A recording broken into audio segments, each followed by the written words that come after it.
નમસ્કાર, આપ જોઈ રહ્યા છો યુટીસી ન્યૂઝ। રાજ્યમાં ચોમાસાની શરૂઆત થઈ ગઈ છે અને ચોમાસાની શરૂઆત થતાની સાથે જ એવા દ્રશ્યો પણ સામે આવવા લાગ્યા છે કે અનેક જગ્યાઓ પર પાણી ભરાઈ જાય છે। પાછલા વર્ષોમાં જોઈએ તો માત્ર ગુજરાત નહીં પરંતુ દેશભરની આ એક મોટી સમસ્યા છે। તેમાં દિલ્હી, બોમ્બે, ચેન્નઈ, કલકત્તા કોઈ પણ શહેર હોય, વરસાદ પડે એટલે પાણી ભરાઈ જાય, લાખો કરોડો રૂપિયાનું નુકસાન થાય, ખેડૂતોનો પાક પણ તેમાં સ્વાહા થઈ જાય। પરંતુ થોડાક જ સમયમાં જે વિસ્તારોમાં પાણી ભરાયેલા હોય છે એ જ વિસ્તાર પાણીની એક એક બૂંદ માટે પણ તરસતા હોય છે। ત્યારે વડોદરાના એક પર્યાવરણવિદ જે છે તેમને એક મેસેજ કર્યો છે અને આ મેસેજમાં તેમને કહેવામાં આવ્યું છે કે પાણીનું આપણે યોગ્ય પાર્કિંગ કરવું જોઈએ। જેમ આપણે આપણા વાહનોને પાર્ક કરતા હોઈએ છીએ તેવું જ પાણીનું પણ યોગ્ય પાર્કિંગ થવું જોઈએ।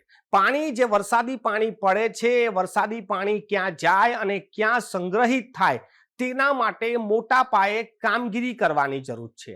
અત્યારે એવું થાય છે કે વરસાદ પડે છે અને પાણી એવી જગ્યા પર ભરાઈ જાય છે જે પાણીને કાઢવા માટે પણ મુશ્કેલી થાય છે અને એ પાણી લોકોને નુકસાન કરે છે।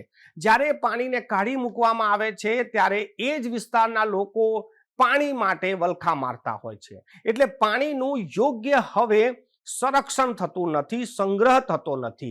તેથી આ જે મેસેજ છે તે પર્યાવરણવિદ દ્વારા કરવામાં આવ્યો છે અને પર્યાવરણવિદ દ્વારા જે આ મેસેજ કરવામાં આવ્યો છે તેમાં સ્પષ્ટ લખ્યું છે કે આપે પાણીનું યોગ્ય પાર્કિંગ કરવું પડશે।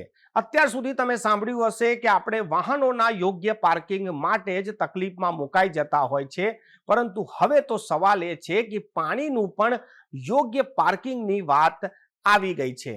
આ પાણીનું યોગ્ય પાર્કિંગ એટલે શું?